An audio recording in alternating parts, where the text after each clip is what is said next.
ఓం శ్రీ గురుభ్యో నమ. ఓం శ్రీ మాత్రే నమ. శ్రీ పరాభవనామ సంవత్సరం. శ్రీ పరాభవనామ సంవత్సరం అంటే అనేక పరిణామాలు, అనేక విషయాల్లో మార్పులు, అవమానాలు, అనుమానాలు. గత విషయాలన్నీ కూడా ఎక్స్పీరియన్స్ని గెయిన్ చేసుకొని కొన్ని అవమానాలు, అనుమానాలు జరగకుండా, పరాభవాలు జరగకుండా జాగ్రత్తగా చూసుకోవాల్సిన సంవత్సరం శ్రీ పరాభవనామ సంవత్సరం. శ్రీ పరాభవనామ సంవత్సరంలో ఏ విధంగా ఉండబోతుంది అంటే, శ్రీ పరాభవనామ సంవత్సరంలో ధనుస్సు రాశి వాళ్ళకి ఏ విధంగా ఉండబోతుంది? మూల 1, 2, 3, 4, పూర్వాషాఢ నక్షత్రం 1, 2, 3, 4, అలానే ఉత్తరాషాఢ నక్షత్రం ప్రథమ పాదం వరకు కూడా ధనుస్సు రాశి అవుతుంది. ధనుస్సు రాశి వాళ్ళకి ఏయో బాబి, భూధా భాడ, అలానే బే అనే అక్షరాల వాళ్ళందరూ కూడా ధనుస్సు రాశి అవుతారు. ధనుస్సు రాశి వాళ్ళకి 14 ఆదాయం, 11 ఖర్చుగా ఉంటుంది. రాజ్యపూజ్యం 5 ఉంటుంది, అవమానం 6 ఉంటుంది. అంటే అధిక ఆదాయం బాగా ఉంటుంది ధనుస్సు రాశి వాళ్ళకి. ధనుస్సు రాశి వాళ్ళకి గ్రహ గమన గతులు మనం పరిశీలన చేసినట్లయితే, గురువు జూన్ 2వ తారీఖు వరకు కూడా మిథున రాశిలోను, 2వ తారీఖు తర్వాత అక్టోబర్ 31 వరకు కర్కాటక రాశిలోను, అక్టోబర్ 31 నుంచి గురువు సింహరాశిలో అతిచారంతో డిసెంబర్ 18వ తారీఖు వరకు ఉండటం, డిసెంబర్ 18 నుంచి గురువు వక్రగతిలోకి వెళ్ళిపోతాడు. మరి ధనుస్సు రాశి వాళ్ళకి రాశ్యాధిపతి, చతుర్థాధిపతి అయిన గురువు సప్తమంలో ఉన్నాడు జూన్ 2 వరకు. సప్తమంలో ఉంటే చక్కగా ఆదాయ వనరులు బాగా పెరగటం, నిరుద్యోగులకి వాళ్ళు ఆశించిన దానికంటే మంచి ఉద్యోగం లభించటం, స్త్రీలు గతంలో ఏదైతే ఉన్నత చదువులు, వ్యాపారము, ఉద్యోగం మానుకున్నారో మళ్ళీ ప్రారంభం చేసే అవకాశాలు ఉండటం, ఈ అకాడమిక్ ఇయర్లో విద్యార్థులకు అనుకూలంగా ఉండటం, మంచి పోటీ పరీక్షలో ఉత్తీర్ణత సాధిస్తారు. ఐఐటి కానీ, ఎంసెట్ కానీ, నీట్ కానీ, బీటెక్ కానీ, ఎంబీబీఎస్ కానీ, ఎంఎస్ కానీ, జనరల్ డిగ్రీ కానీ, జనరల్ పీజీలు కానీ, వీటిలో ఉన్నతమైన ఉత్తమమైన మార్కులు సంపాదించే అవకాశాలు ఉంటాయి. వేరే వ్యాపకాల్లో తగ్గిస్తారు. క్రీడాకారులకు కూడా చాలా అనుకూలంగా ఉంటుంది. వివాహ శుభ కార్యక్రమాలు, గతంలో పెండింగ్ ఉన్న స్త్రీ పురుషులకి మంచి సుసంపన్నమైన కుటుంబం నుంచి కానీ, సుసంపన్నమైన కుటుంబం నుంచి వరుడు కానీ లభించవటం, ప్రేమ పెళ్లిళ్ళు అనుకూలంగా ఉండటం, పెద్దలు ఒప్పించి వాళ్ళు ప్రేమ పెళ్లిళ్ళు చేసుకునే అవకాశాలు ఎక్కువ ఉండటం, లవ్ అట్రాక్షన్ బాగా పెరిగే అవకాశాలు ఎక్కువ ఉండటం ఒకటి. అలానే స్థిరమైన ఉద్యోగము, స్థిరమైన లాభాలు, సరైన ప్రణాళికలతోటి రకరకాల దారులలో డబ్బు సంపాదించడానికి అవకాశాన్ని కనుక్కుంటారు. వీళ్ళు లైఫ్ను ఎలా ఎన్హాన్స్ చేసుకోవాలో చూస్తారు. ఎకనామిక్ గ్రోత్ ఉంటుంది, ఇన్కమ్ గ్రోత్ ఉండే అవకాశాలు ఉంటాయి, ఎక్స్పెండిచర్స్ తగ్గించుకునే అవకాశాలు ఎక్కువ ఉంటాయి, రెస్పెక్ట్ బాగా పెరిగే అవకాశాలు ఎక్కువ ఉంటాయి. అంటే ఇవన్నీ కూడా కొంత గురువు వల్ల సాధ్యమవుతాయి. అలానే శని వల్ల, చతుర్థంలో శని వల్ల అక్టోబర్ 31 వరకు ఉంటే కొన్ని కార్యక్రమాలు వాయిదా పడే అవకాశాలు, తల్లిదండ్రుల విషయంలో కొంత వెనకంజ వేయటం, వాళ్ళ ఆరోగ్యపరంగా కొన్ని ఇబ్బందులు పడే అవకాశాలు, వాహనాలు కొనుగోలు చేయాలంటే కొనుగోలు చేయలేకపోతారు, లోన్లలో కొంత ఇబ్బందులు కలిగే అవకాశాలు ఎక్కువ ఉంటాయి. జూలై 25 నుంచి మళ్ళీ వాహనాలు కొనుగోలు చేస్తారు. ధనధాన్య వృద్ధి కలగటం ఒకటి, శత్రువులు మిత్రులుగా మారిపోవటం ఒకటి, అన్నదమ్ముల మధ్యలో సఖ్యత బాగా పెరుగుతుంది. అంటే కోరుకున్న విషయాలన్నీ కూడా కోరుకున్నట్టుగా జరుగుతుంది. అంటే శ్రీ పరాభవనామ సంవత్సరంలో చాలా అనుకూలంగా ఉంటుందని అర్థం.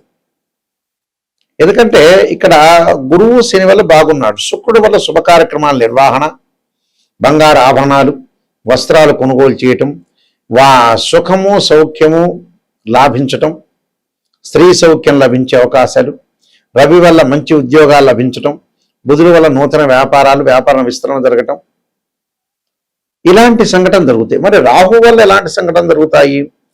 రాహు వల్ల తృతీయంలో రాహు ఉన్నాడు, అధిక ప్రయాణాలు, అధిక సంచారాలు, పరాయి దేశంలో, విదేశాల్లో కూడా గ్రీన్ కార్డు హోల్డర్స్ అంటారు. అంటే మన దేశంలో ఎలా అయితే రేషన్ కార్డు, వాళ్ళ దేశంలో గ్రీన్ కార్డు హోల్డర్, అలాంటివన్నీ సంపాదిస్తారు. గృహ ఉపకరణ వస్తువులు, ఎలక్ట్రికల్, అలాంటి టీవీ ఛానల్స్ వాళ్ళకి, రాజకీయ కళాకారులకి లాభాలు కలిగే అవకాశాలు ఎక్కువ ఉంటాయి. డిసెంబర్ 7 తర్వాత ఈ రాశి వాళ్ళకి ద్వితీయంలో రాహు యొక్క సంచారం వల్ల కుటుంబ కలహాలు వస్తుంటాయి. లేనిపోని విషయాలకి భార్యాభర్తలు గొడవ పట్టడం, అనేక విషయాల్లో కూడా ప్రాబ్లమ్స్ క్రియేట్ కావడం, ఇలాంటి ఇన్సిడెంట్ జరగకుండా చూసుకోండి. కేతు వల్ల ఎలాంటి లాభాలు కలుగుతాయి? కేతు వల్ల తీర్థయాత్రలు, పుణ్యక్షేత్రాలు తిరిగే అవకాశాలు ఎక్కువ ఉంటాయి. ఎందుకంటే భాగ్యస్థానంలో ఉన్నాడు డిసెంబర్ 7. భాగ్యస్థానంలో ఉండగా బాగానే ఉంటుంది. ఆధ్యాత్మిక ప్రయాణాలు, తీర్థయాత్రలు, పుణ్యక్షేత్రాలు తిరుగుతారు. మళ్ళీ అష్టమ స్థానంలోకి వెళ్తాడు. అప్పుడు డిసెంబర్ 7 నుంచి కలతలు, గొడవలు రాకుండా చూసుకోండి. అంటే రాహుకేతులు రెండూ బాగుండరు. ఆటంకాలు కలిగే అవకాశాలు డిసెంబర్ 7 నుంచే ప్రారంభం అవుతాయి. అలా ఆటంకాలు, అవమానాలు జరగకుండా కొద్దిగా జాగ్రత్త, అన్నదమ్ముల మధ్యలో గొడవలు రాకుండా, వివాదాలు రాకుండా, ఆర్గ్యుమెంట్స్ రాకుండా చూసుకుంటే చాలా మంచి ఫలితాలు వచ్చే అవకాశాలు బాగా ఎక్కువ ఉంటాయి. అంటే ఇలాంటివన్నీ కూడా మనం చూసుకోవాలి. ఎందుకంటే శ్రీ పరాభవనామ సంవత్సరంలో మనస్తత్వాన్ని మార్చుకోవాలి, మానసికంగా స్థితిని పెంచుకోవాలి. మానసికంగా స్థితిని పెంచుకోవటమే కాదు, అనేక విధాలైన విషయాల్లో కూడా లోపాలు లేకుండా చూసుకోవాలి. వివాహ ప్రయత్నాలు చక్కగా ఫలించే అవకాశాలు బాగా ఎక్కువ ఉంటాయి. అంటే ధనుస్సు రాశి వాళ్ళకి చాలా అనుకూలమైన ఫలితాలు వచ్చే అవకాశాలు ఎక్కువ ఉంటాయి. మీరు ఏం భయపడాల్సిన పని లేదు. అధికంగా ఆర్థిక పరంగా ఆదాయం, కొన్ని పెండింగ్ ప్రాజెక్టులు కూడా వీళ్ళు పూర్తి చేసుకునే అవకాశాలు ఎక్కువగా ఉంటాయి. ముఖ్యంగా ఈ రాశి వారికి మన విషయంలో చూసుకుంటే, గురువు నేను ఇందాక చెప్పినట్టుగా జూన్ 2 వరకు కూడా సువర్ణమూర్తిగాను, మళ్ళీ 31వ తారీఖు అష్టమం ఉండటం వల్ల సువర్ణమూర్తిగాను, అతిచారం వల్ల భాగ్యముగా ఉండటం వల్ల తామ్రమూర్తిగాను, శని చతుర్థంలో ఉండటం వల్ల లోహమూర్తిగాను, రాహుకేతులు ఈ సంవత్సరం అంతా కూడా రజితమూర్తులుగా ఉంటారు. అంటే ఎలా జరగబోతుంది? కొన్ని మంచి విషయాలు, కొన్ని చెడ్డ విషయాలు రకరకాలు ఉంటాయి కదా. అందువల్ల చోరాగ్ని నుప్రభీతచ్చ గాత్రం గంభీర్యానాం అన్నారు. అంటే నిష్ఠురం సాహసం క్రోధమష్టమస్తే గురువు భవేత్ అన్నారు. అంటే ఇక్కడ అష్టమ స్థానంలో గురువు వస్తాడు. ఎప్పుడు? జూన్ 2 నుంచి. అప్పుడు క్రోధం వల్ల కానీ, ఇబ్బందులు కానీ, వ్యతిరేకులు కానీ, భార్యాభర్తల మన అన్యోన్యత లోపము, పోలీసుల కేసులు జరగకుండా చూసుకోండి, గౌరవానికి భంగం కలగకుండా చూసుకోండి, వృత్తి ఉద్యోగాల యందు చికాకులు కలగకుండా చూసుకోండి, సంతాన రీత్యా ఇబ్బందులు కలగవు, మౌన కాలం అనేది గడపటం అనేది చాలా మంచిది. అంటే ఉద్యోగులకి, అధికారుల వల్ల ఇబ్బందులు కలగటం, ఇష్టం లేని ప్రదేశానికి వెళ్ళటం, ట్రాన్స్ఫర్ కావటం, పనులు, ఒత్తిడి, ఉద్యోగం, ఆరోపణలు ఎదుర్కోవాల్సిన అవసరం ఉంటుంది. పనుల నుండి తప్పించే ప్రమాదాలు, సాఫ్ట్వేర్ రంగం వాళ్ళకి ఆ జాబులు పోయే అవకాశాలు ఉంటాయి. ఆఖరి నిమిషంలో మాత్రమే నిలదొక్కుంటారు. ఏ ఉద్యోగులకైనా కూడా కొద్ది వరకు మాత్రమే లాభసాటి ఉంటుంది. కొన్ని వ్యాపారాలు అనుకూలంగా ఉంటాయి. అలానే కలప, రియల్ ఎస్టేటు, సిమెంట్ రంగం వాళ్ళకి బాగుంటుంది. అలానే పండ్లు, కూరగాయలు, మెడికల్, వ్యాపారాల వాళ్ళకి, పౌల్ట్రీ వాళ్ళకి రాణింపు, భాగస్వామ్యులతో విభేదాలు రాకుండా, ఇబ్బందులు రాకుండా చూసుకోండి, ఇబ్బందులు కలగకుండా. నూనె, నెయ్యి, పాలు, స్వీట్ వ్యాపారాలు కొంతవరకు మాత్రం లాభసాటి ఉంటుంది. మోటార్ వాహనాలు, స్పేర్ పార్ట్ల వాళ్ళకి వ్యాపారాలకు కొన్ని ఇబ్బందులు మాత్రం ఉన్న వ్యాపారంలో లాభసాటిగా ఉండే అవకాశాలు ఉంటుంది. డాక్టర్లు, లాయర్లు, పురోహితులు, పూజా స్టోర్ వాళ్ళందరికీ కూడా అనుకూలమైన ఫలితాలు జరిగే అవకాశాలు ఖచ్చితంగా ఉంటాయి. అంటే ఇవన్నీ కూడా అనుకూలమైన ఫలితాలు జరిగే అవకాశాలు ఎక్కువ ఉంటాయి. అంటే వృత్తిపరంగా కొద్ది జాగ్రత్తగా ఉండాలి. జాగ్రత్తగా ఉండి ముందుకు వెళ్తే మన లైఫ్లో అన్నీ కూడా అనుకూలంగా ఉండే అవకాశాలు ఉంటాయి. లాభసాటిగా ఉండే అవకాశాలు ఎక్కువగా ఉంటాయి. అధిక లాభాలు కలిగే అవకాశాలు బాగా ఎక్కువ ఉంటాయి. విద్యార్థులకు కూడా అనుకూలమైన కాలం అని చెప్పుకోవచ్చు. అధిక శ్రమతోటి మనం ముందుకు వెళ్తే మంచి జరిగే అవకాశాలు ఎక్కువ ఉంటాయి. అంటే స్త్రీలకి కుటుంబ గౌరవ మర్యాదలు పెరిగే అవకాశాలు, ఉన్నతమైన అభిప్రాయాలు, అలానే గతంలో ఏదైతే స్త్రీలు కోల్పోయారో అలాంటి కోల్పోయినవన్నీ కూడా మళ్ళీ తెచ్చుకునే అవకాశం ఎక్కువగా ఉంటుంది. చిరు వ్యాపారులకు అనుకూలంగా ఉంటుంది. విద్యార్థులకు కూడా అనుకూలమైన అవకాశాలు ఉంటాయి. అంటే ఈ అకాడమిక్ ఇయర్ విద్యార్థులకు అనుకూలంగా ఉంటుంది. నెక్స్ట్ ఈ అకాడమిక్ ఇయర్ కొంత జాగ్రత్తగా ఉండాలి. వాహనాల మీద వెళ్ళేటప్పుడు కూడా జాగ్రత్త ఉండాలి. కొన్ని పరిహారాలు చెప్పబోతున్నా, ఆ పరిహారాలు మీరు పాటించండి, మీకు మంచి జరిగే అవకాశాలు ఖచ్చితంగా ఉంటాయి. అంటే గోచారం అంటే వితిన్ సెకండ్లో మనకు అభివృద్ధి కలిగేదే గోచారం. అయితే ముఖ్యంగా ఒక్కొక్కళ్ళకు ఒక్కొక్క ప్రాబ్లం ఉంటుంది జీవితంలో కూడా. ఆ ప్రాబ్లంని తొందరగా సాల్వ్ చేసుకోవాలి. ఈ మధ్యకాలంలో 70 ఏళ్ళు వచ్చిన తర్వాత గురువు గారు, నాయకంటి గారు ఏం ఉద్యోగం చేయాలి, ఏ వ్యాపారం చేయాలి, 50 ఏళ్ళకి ఏ పెళ్లి చేయాలనే వాళ్ళు చాలా మంది ఉన్నారు. నిజంగా అయితే ఏంటంటే 55 ఏళ్ళు రాగానే అన్ని లైఫ్లో కంప్లీట్ చేయాలి నిజం చెప్పాలంటే. ఇంకా కొంతమంది అనుకుంటున్నారు 70 ఏళ్ళు వచ్చిన తర్వాత గురువు గారు ఇంకా 30 ఏళ్ళ టైం ఉంది కదా అనుకుంటారు. 55 ఏళ్ళు దాటంగానే 55, 60 దాటంగానే మనిషికి బోనస్ మార్కులే పెరగటం ఉండటం బోనస్సే, అది గుర్తుపెట్టుకోండి. తొందరగా మనం అన్ని పనులు చేసుకోవాలి. పిల్లల యొక్క పెళ్లిళ్ళు కూడా లేట్ చేసుకోకూడదండి. 42కి 43కి చేస్తున్నారు, ఇంకా టైం ఉందని అంటున్నారు కొంతమంది. 60 ఏళ్ళకి ఏం పని చేయాలి గురువు గారండి అని చెప్పేవాడు కూడా నా దగ్గర ఉన్నారు.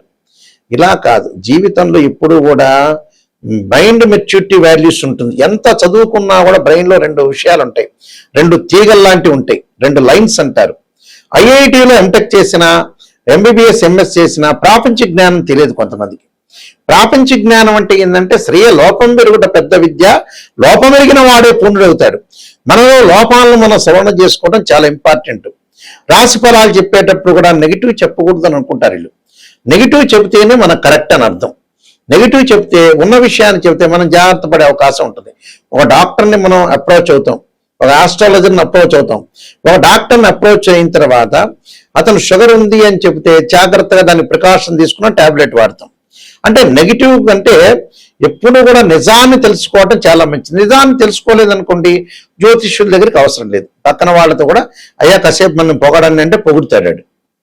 జ్యోతిష్యులకి ఎందుకు అప్రోచ్ కావాలి? నిజాన్ని తెలుసుకుంటేనే ఆస్ట్రాలజర్ దగ్గరికి రావాలి.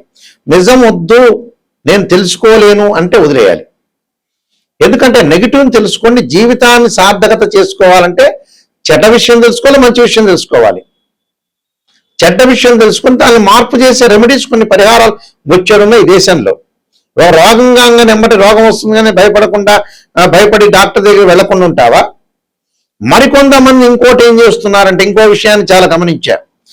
పిల్లలకి ఇంకా పెళ్ళిళ్ళు చేయలేకపోవటం, అలానే మ్యారేజ్ బ్యూరోలో డబ్బులు కట్టమంటే కట్టలేకపోవటం, అలానే వేరే 50,000 రూపాయలు, 1,00,000 పెట్టి సెల్ ఫోన్ కొంటాడు, వాడు డబ్బులు ఖర్చు పెడతాడు.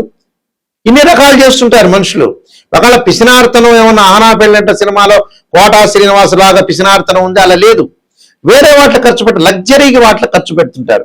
నేను చాలా మంది చూసిన ఆడపిల్లల పెళ్లిళ్ళకి చాలా లేట్ చేసి మ్యారేజ్ బ్యూరోలో డబ్బులు అడిగారని, హోమాలకి డబ్బులు అడిగారని, జాతకానికి డబ్బులు అడిగారని అడిగేవాళ్ళు చాలా మంది ఉంటారు.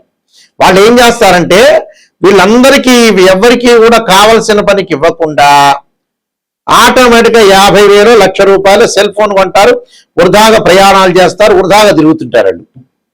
ఎప్పుడు కూడా మరికొంతమంది వ్యక్తులను మేము చూసాం. మరికొంతమంది వ్యక్తులు ఏం చేస్తారంటే, అన్ని క్షేత్రాలకు వెళ్ళొస్తుంటారు, అన్ని క్షేత్రాలు అభిషేకం చేసుకుంటుంటారు. రెమెడీస్ దగ్గరికి వచ్చేట మేము నమ్మమంటారు. అంటే వాళ్ళకి ఏమిటి అని అంటే, దేవాలయాల్లో చేసే అభిషేకాలు కానీ, ప్రత్యేకంగా సిద్ధాంతులు చేసే అభిషేకాలకు కానీ కొద్దిగా వేరియేషన్ ఉంటుంది. చేసే చివరి భగవంతుడికే. కొంతమంది జాతకాలు నమ్మమని చెప్పే వాళ్ళు కూడా ఉంటారు, కానీ మళ్ళీ వెంకటేశ్వర స్వామి దగ్గరికి వెళ్తారు, శ్రీశైలంకి వెళ్తారు. ఆ జాతకాల్లో ఉండేది ఏంటి? గ్రహాలు, భగవంతుడే. ఆ జాతకాల ద్వారా పూజలు చేసి రెమెడీ చేసేది శివుడు, అభిషేకాలు, నవగ్రహ పూజలు, హోమాలే. సేమ్ అవే ప్రాసెస్సే. టెక్నిక్గా చాలా తెలివిగా చెబుతారు జనాలు.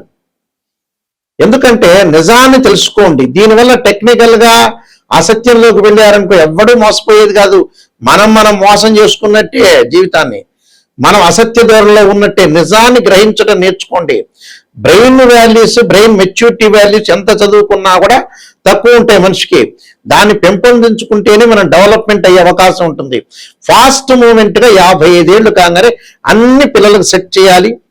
మనం రెడీగా ఉండాలి. హాయిగా ప్రశాంతంగా ఉండటానికి అవకాశాన్ని ఇచ్చుకోవాలి మనం. అప్పుడే మనం డెవలప్మెంట్ అవుతాం. నా వెబ్సైట్ www.nayakanti.com కానీ nayakanti.in కానీ చూడండి.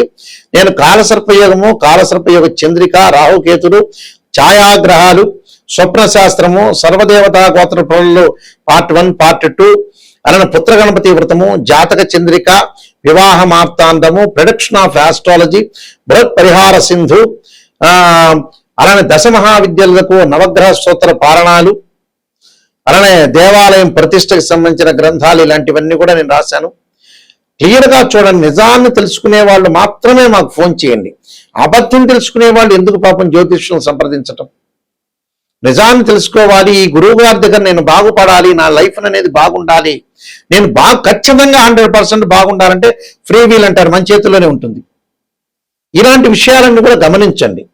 వాస్తవంగా ఏమిటంటే ఒక ఉద్యోగం అధికంగా ఆర్థిక పరంగా ఆదాయం లేకపోతే యక్షాయ కుబేరాయ వైశ్రవణాయ ధనధాన్యాధిపతే ధనం ధాన్యం సమృద్ధిమే దేహిమే దాపైస్వ అనే మంత్రాన్ని చదువుకోవటం, విద్యార్థులు దక్షిణామూర్తి స్తోత్రాన్ని పాలనం చేయటం, విద్యలో ఆటంకాలుంటే, వివాహం కాని స్త్రీ పురుషులు ఎవరైతే ఉంటారో పురుషులు వచ్చేటప్పటికల్లా కన్యాపాస్పదాస్ రుద్రాభిషేకం, అమ్మాయిలు వరపాస్పదాస్ రుద్రాభిషేకం, అఘోర గౌరీ పాస్పదాస్ రుద్రాభిషేకం, అలానే శత్రువుల యొక్క దోషం పోవటానికి అంగారకుడి యొక్క ప్రార్థన చేయాలి. ఆరోగ్యపరంగా ఇబ్బందులు ఉన్న వాళ్ళు శరీరే జర్జరీభూతే వ్యాధిగ్రస్తే కలేబరి ఔషధం జాహనభూతేయం వైద్యో నారాయణ మంత్రాన్ని చక్కగా చదువుకోవాలి. అలానే ఆరోగ్యపరంగా మరికొన్ని ఇబ్బందులు కూడా కలిగే వాళ్ళు సూర్యుడు యొక్క ఆరాధన చేయాలి. మానసికంగా ప్రశాంతతగా ఉండటానికి క్షీరపుత్రాయుధి అమృతతత్వాయుధిమే తన్నో చంద్ర ప్రచోదయాత్ అనే మంత్రాన్ని చదవాలి. భయాందోళన కలిగిన వాళ్ళు ఆంజనేయ స్వామి యొక్క ప్రార్థన చేయాలి. ఆంజనేయ వాయుపుత్రాయుధిమే తన్నో హనుమత్ ప్రచోదయాత్ అనే మంత్రం చక్కగా చదువుకోవాలి. ప్రతిదానికి ఒక రెమెడీ ఉంటుంది. ఎంతకీ రాశి ఫలాలు అంటే ట్రాన్సిట్ సిస్టమ్ అంటారు. గోచారం వేరు, బర్త్ చార్ట్ వేరు. బర్త్ చార్ట్ ఏంటంటే లగ్నం నుంచి డివిజనబుల్ చార్ట్స్ ని క్యాల్కులేషన్ చేస్తారు. చాలా మంది కూడా అనుకుంటారు నిమిషంలో జాతకం చెప్పడం అని. ఒక రాశిని, ఒక రాశి చక్రాన్ని అనాలిసిస్ చేయాలి. ఒక వివాహం కావటానికి రాశి చక్రము, నవాంశము, భావచక్రము, దశలు, అంతర్దశలు మ్యాథమెటికల్ క్యాల్కులేషన్ వేయాలి. అలానే ఉద్యోగపరంగా వృత్తిపరంగా చూడాలంటే రాశి చక్రము, దశమాంశము, భావచక్రము, అలానే దశ అంతర్దశలను చూడాలి. సంతానం కలగలేదంటే రాశి చక్రము, సప్తమాంశము, అలానే సప్తమాంశం తర్వాత భావచక్రము, దశలో అంతర్దశలు అనాలిసిస్ చేయాలి. అంటే D16 చార్ట్స్ అంటే డివిజనబుల్ చార్ట్స్ అంటారు. డివిజనబుల్ చార్ట్స్ అంటే ఏంటంటే ఒక డాక్టర్ దగ్గరికి వెళ్ళంగానే ఎక్స్రే తీస్తే ఎక్స్రేలో తెలియకపోతే స్కానింగ్ తీయమంటారు. స్కానింగ్ లో కూడా కరెక్ట్ రాకపోతే MRI స్కాన్, సిటీ స్కాన్ చేయమంటారు. అవే డివిజనబుల్ చార్ట్స్ అంటారు. ఎంబటే ఏదో రకంగా ఒక నిమిషంలో చెప్పటం కాదు. ఇంకా మ్యాథమెటికల్ క్యాల్కులేషన్ వేస్తే జాతకాన్ని చూడటానికి ఇంకా టైం పట్టే అవకాశాలు ఎక్కువగా ఉంటాయి. కాబట్టి ప్రతిదాన్ని కూడా గమనించండి. ఏజ్ అనేది లేదు మనిషికి. ఆ ఏజ్లోనే జీవితంలో సర్దుబాటు చేసుకోండి. ఉదయం పూట మనం సూర్యుడిని ఉదయించే కాలం చూస్తే అమ్మయ్య ఈరోజు మనం బతికున్నాం, ఈరోజు హ్యాపీగా ఉన్నాం, సూర్యుడిని చూసాం అనే లెక్కలో ఉన్న వాతావరణాన్ని నిజంగా జీవితంలో సీరియస్గా ఆలోచన చేయటం నేర్చుకోండి. లైఫ్లో ప్రతి ఒక్క మనిషి సీరియస్గా ఆలోచన చేయాలి. నెగ్లెక్ట్ లేదు జీవితం. పిల్లల యొక్క వివాహాలు కానీ, ఆరోగ్య సమస్యలు కానీ ప్రతిదీ కూడా ఈ కాలంలో వెంటాడుతూ ఉన్నాయి. ప్రతిదీ కూడా ప్రతి ఇంట్లో కూడా ఒక సమస్య ఉంటుంది. చాలా జాగ్రత్తగా పెళ్లి సంబంధాల విషయంలో కూడా చాలా జాగ్రత్తగా ఉండండి. ఏదైనా సరే అమ్మాయి కానీ అబ్బాయి కానీ పరిపూర్ణంగా ఇష్టపడితేనే ఈ మ్యారేజ్లకు వెళ్ళాలి. ఎంత అధికంగా ఖర్చు పెట్టామనేది ఫంక్షన్ హాల్కి కాదు. ఎంత మంచి ముహూర్తంలో చేసాం, ఎంత మంచి జాతకాలు చూపించుకున్నాం. కుశదోషమా, శుక్రదోషమా, రకరకాల దోషాలు ఉంటాయి జాతకంలో. కాలసర్ప దోషం ఉంటుంది, సర్పదోషం ఉంటుంది, పెళ్లికి ఆలస్యం కావటానికి పునర్భవ దోషం ఉంటుంది. 2, 7, 8, 12 స్థానాలు చూడాలి. 6, 8, 12 స్థానాలు శుక్రదోషం చూడాలి. కుశదోషం ఉందా లేదా చూడాలి. శని చంద్రుల యొక్క కలయిక ఉందా, అది ఎలాంటి దోషాలు ఉన్నాయి, దోషాలు లేవా జాతకంలో అని పరిపూర్ణంగా గురువు గారిని అడిగి తెలుసుకోవాలి. నా నెంబర్ స్క్రీన్ మీద స్క్రోల్ అవుతుంది. నిజంగా తెలుసుకునే వాళ్ళు మాత్రమే దయచేసి మీరు ఫోన్ చేయండి. సీరియస్గా జీవితం బాగుపడాలి నాయకంటి గారి ద్వారా ఖచ్చితంగా 100% బాగుపడాలనే వ్యక్తులు మాత్రమే నాకు ఫోన్ చేయండి. ఎందుకంటే ఏదో చెప్పించుకున్నాం, నా వల్ల సేవ్ కావాలి, నా వల్ల బాగుపడాలి. ఆ మనిషి బాగుపడితేనే మంచిది, బాగులేకపోతే నాకెందుకు ఫోన్ చేయటం? 10 మందిని సంఘంలో నేను బాగు చేస్తేనే మంచిది. అందువల్ల ఇలాంటి విషయాలన్నీ కూడా గుర్తు చేసుకోండి. మీకు ఖచ్చితంగా, ఎందుకంటే మేము వంశపారంపర్యంగా చెప్పేవాళ్ళం. మా గ్రాండ్ ఫాదర్ దగ్గర నుంచి మా ఫాదర్ కూడా శ్రీశైలంలో ప్రధాన పురోహితులుగా పనిచేశారు. ఆయన కూడా ఇంటర్నేషనల్ మెంబర్గా పనిచేశారు. కీర్తిశేషులు నాయకంటి కుమారస్వామి శర్మ బ్రహ్మశ్రీ దైవజ్ఞ. అందువల్ల ఇలాంటి విషయాలన్నీ కూడా గుర్తు తెచ్చుకోండి. బాగా మీరు ఇంకొక విషయం ఏంటంటే, నా దగ్గర జాతకం చెప్పించుకునే వాళ్ళ కొన్ని పేజీలు వాట్సాప్లో పెడతాను. నేను చెప్పేటప్పుడు మీరు ఖచ్చితంగా వాయిస్ రికార్డింగ్ చేసుకోండి. రిపీట్గా వినొచ్చు మీరు. ఏ దోషం ఉంది, ఏమిటి అనేది ఎందుకంటే నేను మ్యాథమెటికల్ క్యాలిక్యులేషన్లో నాది MSc, PhD, MA astrology, MA English literature, MA Telugu, ఎన్నో ఇంటర్నేషనల్ అవార్డ్స్ వచ్చినాయి. క్లియర్గా మీరు ఓపెన్గా మీరు తెలుసుకుంటే అయ్యో నా వల్ల 10 మంది మీరు బాగుపడతారనే ఉద్దేశం, నాకు సంతృప్తి అనేది కలిగే అవకాశం ఉంటుంది. కాబట్టి కరెక్ట్గా నీతి నిజాయితీ ఉన్న వాళ్ళు, కరెక్ట్ పర్సన్స్ మాత్రమే నాకు ఫోన్ చేయండి. జీవితం బాగుపడుతుంది అనే వ్యక్తులు మాత్రమే ఫోన్ చేయండి. మీ అందరికీ కూడా శ్రీ పరాభవనామ సంవత్సరంలో శ్రీ పరమేశ్వరుడి యొక్క కరుణాకటాక్షం ఉండాలని ఆశిస్తూ సర్వే జనా సుఖినో భవంతు.